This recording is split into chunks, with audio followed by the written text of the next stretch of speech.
Welcome back to Midnight Fright. Today we are reading a Reddit NoSleep story. Check out the author in the description. I was hired to notice things out of place. As a kid, I was scared of pretty much everything. At night, I'd see faces moving in the wallpaper. I'd see branches slither like snakes. Piles of clothes turned to slumped bodies, lamps looked like heads, and the front of cars grinned at me with sinister intent. I could also hear them. A creaking door would sound like a groan. The wind would scream, and floorboards would breathe heavy sighs. To me there were ghouls, ghosts, and monsters around every corner. Needless to say, I was a nervous kid. Turns out it wasn't just an active imagination. I have a condition. It basically boils down to chronic overactive pareidolia. You know that thing where you can see faces in cars, or shapes of people in trees? That's pareidolia. It is a sort of defense mechanism that humans have evolved to notice camouflaged creatures, like jaguars and snakes, and to discern the sounds of encroaching predators. But to me, it is about 16 times more noticeable than what is normal for the average person. I see things everywhere, all the time. Of course, there were treatments. By age 12, I had tried 6 different regimens over a total of 4 years, and the side effects were brutal. Some would make me irritable, while others would make me hyper-focused. One type of medication just straight up put me to sleep. By age 18, I thought I'd never get a job. I was barely dragging myself through school, and there was no way I'd make it through college. I was on a course of drugs that barely kept me together, but they gave me these awful tics. I'd drop things, I'd wake up in the middle of the night, my leg would shoot out and trip me. I was a mess. My mom had to cover the stairs and handrail in grip tape. A few years ago, I had a standing meeting with the county employment services every Thursday. I hated it. On a particularly bad day, my mom had to drive me there. The meds were kicking my ass. She dropped me off at the end of the street, and just in that short walk to the office, I almost tripped into a brick wall. I was so flustered I knocked over a trash can. But for the first time in a couple of years, I had an interview with a potential employer. I didn't think much of her. She was just some old woman in a warm coat. She introduced herself as Teresa and told me that she'd heard a lot about me. She offered me a trial and a hefty one-time payment. I didn't get clear idea about what I was supposed to do, but she told me that secrecy was part of it. The only demand she had was that I stop taking my meds. Still feeling the trash smell on my pants, I took Teresa up on her offer. On my first day of work, I had no idea what to expect. I'd been off my meds for a week, and I had barely slept. It was hard to wrap my head around the world as I'd seen it as a kid. I'd see faces in the walls, in the shadows, in the leaves, in patterns, pretty much everywhere. I'd hear voices and screams in every braking car, in crinkling paper, in creaking floors. It was hard staying focused, and I was so jumpy I could barely move without flinching. Teresa picked me up in a gray sedan. She was wearing a headset and kept looking over at the GPS. I noticed her leg was twitching and that she kept biting her lip. She barely looked at me that whole ride. We finally arrived at a small yard, about a 40-minute drive off the highway. There were 2 large trailers and a single-story rundown prefab house from the 60s. One of those things with cheap wood panels and matching broken windows. There were 8 other vehicles in the yard. 4 sedans, 2 vans, a jeep, and a bus. They'd set up warning tape, a command tent with laptops and an antenna, spotlights, and half a dozen crates covered with blue tarps. There were armed men with assault rifles, security personnel with handcuffs, and a couple of medics standing by with first aid kits and stretchers. I was swarmed as soon as I stepped out of the car. They fitted me with a headset, protective gloves, a heart monitor, and tagged me with a plastic ribbon around my left wrist. All the while, Teresa was just looking around, a bead of sweat stinging her eye. What are we looking at? 3? 4? Just one. I heard in the headset. We got it early. You got the spot? On site, any blues? No blues. We're clear. Teresa finally turned to me.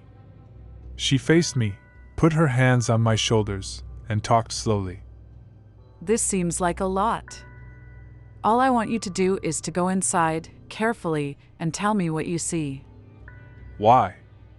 I asked. What's in there? I don't know, none of us know. But we think you can see it. Is it dangerous? She shook her head. We don't know. We're trying to get to know them. There was a flurry of instructions. I had to sign a waiver. They took pictures of me from 6 different angles and took several blood samples. They took a swab from my tongue, checked my eyes, and fitted me with a pair of safety goggles. Teresa took them from me just seconds later. Nothing around the eyes, you need to see clearly. They asked me to approach the door while they were running some kind of diagnostic. Weapon checks, system checks, ready checks. It felt like we were launching a rocket. I could feel my legs shaking. I'm with you all the way. Teresa said over the headset. You can leave at any time. Just tell me what you see. And I really mean what you see. A countdown began. At 0, the spotlights turned on, and the entire yard turned into a soundless ghost town. Everyone held their breaths. It was my turn. I stepped inside. A simple 1-story house. 3 rooms, a bathroom, a kitchen. Someone had clearly lived there until recently. There were still clothes flung over a chair in the living room. The power was off, but the pale spotlights coming in through the windows made it feel like I was walking through a hospital waiting room. My heart was pounding out of my chest. I didn't know what to expect, but this payday could be the boost I needed to get my own place. A paycheck with 4 zeros for a single day of work. But standing there, looking into the sterile living room, I was having doubts. What do you see? Asked Teresa. Notice anything? No, just furniture. A couch, an old TV, a fancy carpet, nothing out of the ordinary. I just walked around, saying out loud what I was seeing. As the minutes passed, Teresa was getting impatient. These are just things. I need you to tell me what you really see. I entered the bathroom, and immediately felt this awful feeling in the pit of my stomach. A noise tickled my ear. Looking in the bathroom mirror, I could see something moving behind me. In a heartbeat, I caught a glimpse of a pair of blue eyes. I turned around, screaming, "Something! Something moved!" I flung myself backwards, closing the bathroom door with the tip of my fingers. I stumbled, tearing down the shower curtains and crushing a cockroach. Laying there with my feet in the air, I tried to remember to breathe.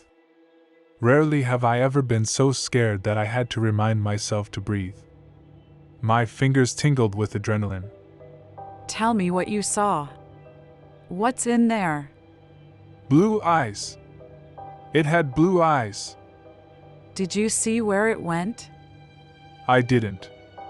To the best of my knowledge, it was still outside the door. Look again. Look again, then get out. She had to coax me out of the bathtub.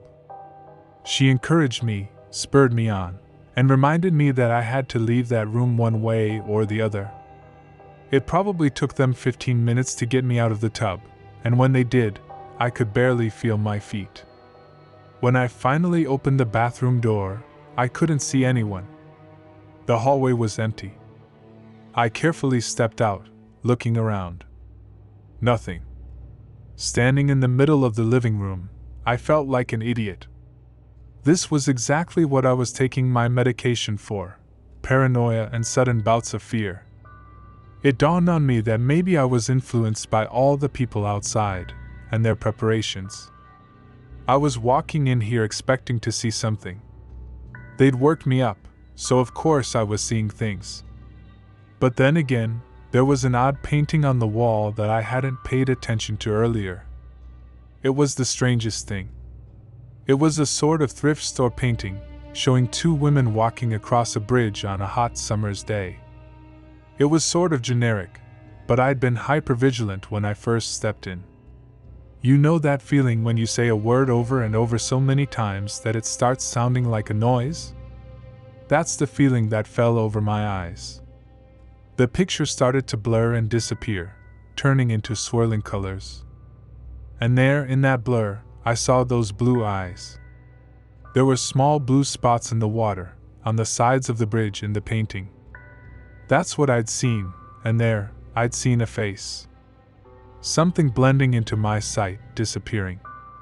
And for a second I knew for certain that I hadn't seen this painting when I first stepped inside.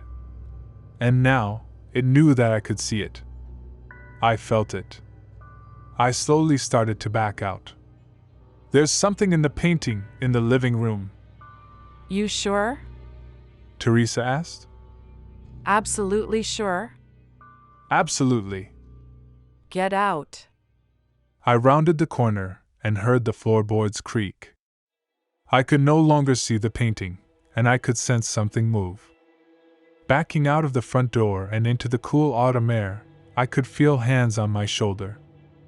Armed men pulled me back, and paramedics started to check my eyes with flashlights.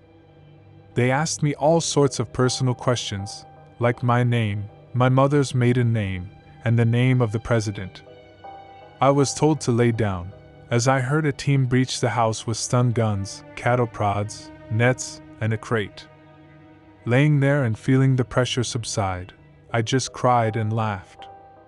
I didn't even notice Teresa sitting down next to me. I was given a cold drink and a pill, and I took it without question.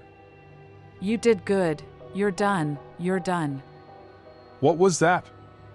What's in there? Something only a special mind can see.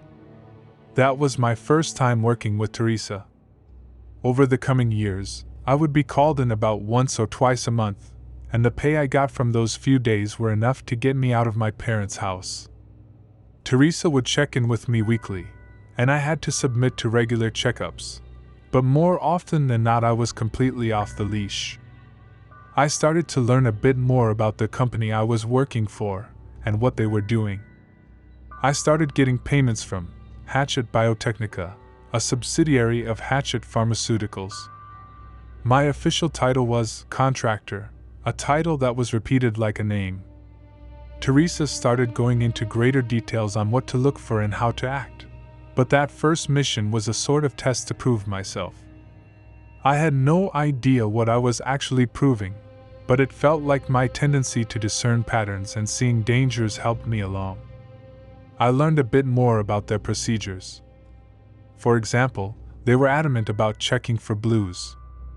This meant surveying the nearby area to look for some kind of infection, usually taking the form of mist-colored flowers. Most often blue, but not always. Sometimes tulips, most often sunflowers. Once they just found a bunch of teeth sticking out of the wall. Whenever they checked for blues, this is what they would look for, something overtly strange and unnatural. When something like this was found, the whole mission would be called off, and they would use controlled explosives to just take out the entire area. In more populated areas, they'd set up tents and use flamethrowers. I remember once, the week before Christmas, when 6 men with flamethrowers were called in to burn down a greenhouse. I'll never forget the way the flames reflected off their visors. To them, it all just looked like flames. But I saw something else. I saw bodies wreathing in the flames. I heard screams in the shattered glass. And in the charred remains of melted plastic, I'd see pained faces glaring at me with hateful black eyes. Up until a few months ago, I had worked a total of 33 cases over 2.5 years. Every case, I'd step into a location and look for 1 to 3 things hiding in plain sight. Up until that point, I still had no idea what they actually were. Sometimes I'd catch a glimpse of something running past me, or see a pair of blue eyes looking at me from across the room. Every time, I just reported it and left. A chair. A fridge. A suspicious window. Hell, once it was a music box. This time, we were just coming up to a house. It was a rainy autumn evening, and the area was already set up when we got there. I saw a for sale sign knocked over by one of the Jeeps who'd taken a wide turn. I got suited up. Blood samples, plastic wrap, all that jazz. It was set up to be just another job. Although I was still nervous, I was getting better. No blues? Asked Teresa. None. Said one of the armed men. We're looking at a single tango. You sure? Teresa squinted. First report said 6. Secondary reading says 1. We might have runners. Notify the Galapagos, put him on the hunt. She turned to me with a smile, tapping me on the shoulder. In and out, you got this. I got this. Standard routine. Countdown, spotlights, game on. It felt like stepping onto a stage. As I walked through the door and saw my shadow stretch out across the floor, I felt like a hunter. That I was the one to fear, and that whatever stayed in this house tried to hide for good reason. The floor is crooked, I noted. Strange place. You sure? Yeah, I nodded. Definitely. I steadied myself and started checking the rooms one by one. I waited for that feeling to emerge. My eyes seeing through the obvious and seeing the picture beneath the picture. The blue eyes emerging from nothing, and the patterns of shadowy figures growing clearer. Just relaxing and expecting that feeling to wash over me was enough to put me at ease, but I could still feel a primal part of me tickling my nerves, expecting me to panic. But nothing happened. I checked the kitchen, the living room, the bedroom. There was nothing. Just a strangely crooked floor, empty rooms, and the echo of my own footsteps. An empty guest bedroom with a single window. Through it, I imagined scowling faces in the trees outside. 20 minutes passed, and I got nothing. I reported to Teresa, and she assured me we were still getting readings from inside the house. Something was still in there with me, but I hadn't seen anything. I went through cycles of denial, fear, and anger, over and over. What was I missing? Finally, I just sat down in the middle of the living room floor. I scratched my eyes, sighed, and tried to relax. Teresa, I'm not feeling it, are you sure? There was no response. Teresa? Yeah. She responded, absent-mindedly. Yeah, no, we're good. Hold on for a minute. We're good? What do you mean we're good? Again, no response. I stomped around for another 10 minutes before I went up to a window facing the front yard. It was hard to see through the glare of the spotlight. Teresa? I'm coming out. The place is empty. As soon as I opened the front door, I saw 24 faces fixed on me. Maybe they were surprised to see me, but I got the sense that there was something else. I could tell something was off. They all looked at me with strange expressions. Some neutral, some smiling ear to ear. One of the paramedics just stared at me with slack-jawed terror. It was as if they didn't know what to feel, or how to express it. A hole sunk through my stomach. I got that hollow feeling as my eyes glazed over, like I was staring at something false, something hiding a pattern. This was the sense I had been looking for inside, and now I was feeling it. In the far back, I saw Teresa. She stepped out from behind a jeep, smiling ear to ear. Behind the shape of her face, her eyes emerged, glowing with a cold blue. One by one, their eyes flared up in a blue glow. And there, in a moment, my paranoid sight registered human-like shapes in the grass around them. Headless, mauled bodies. Imposters. Lookalikes. Mimics. Nightmare beings, having tricked us into a trap. One by one, smiles started creeping across their faces. Rows of impossibly sharp teeth hiding long tongues. Their fingers growing longer, their necks elongating. They were losing their disguises and facing me, head-on, unafraid. Nothing was said out loud. Not a word. But to me, it was as if the wind itself was screaming for me to run. I slammed the door behind me and ran. Faces were coming out of the walls. Door handles turning into hands, grasping at my clothes.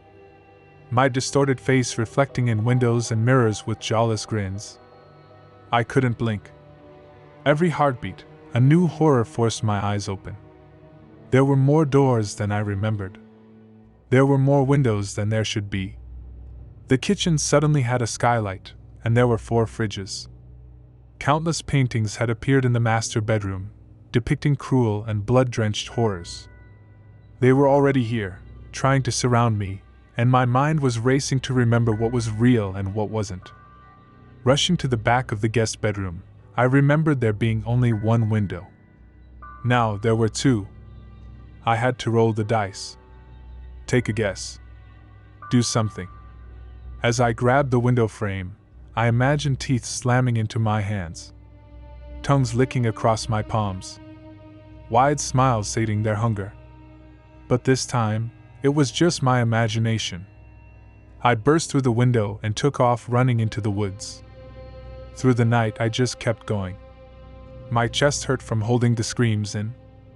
Without my medication, everything in the dark looked like something reaching for me, trying to eat me, trying to grab me. Creaking branches sounded like laughter, and howling winds were screams. I must have run for hours when my foot got caught between 2 rocks. As I tumbled to the ground, twisting my ankle, I saw them descend on me. I felt their fingers scratching me. I writhed on the ground, screaming for them to just let me go, to just please, please let me go. But after a few seconds, I realized I had just scratched myself on the underbrush. There was no one there. I was safe. I broke down crying, trying to ignore the twisted face reflecting off the full moon above. Eventually, I made my way home. There were no messages waiting for me. All my work numbers had been taken offline. All ways to contact them were just gone, and there was no info on the firm that hired me. Hatchet Biotechnica exists only on paper. There's no location, no contact info, and no names attached.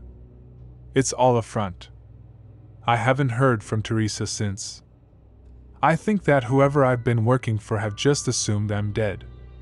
That's why I decided to share this anonymously. Those who know who I am can reach out to me.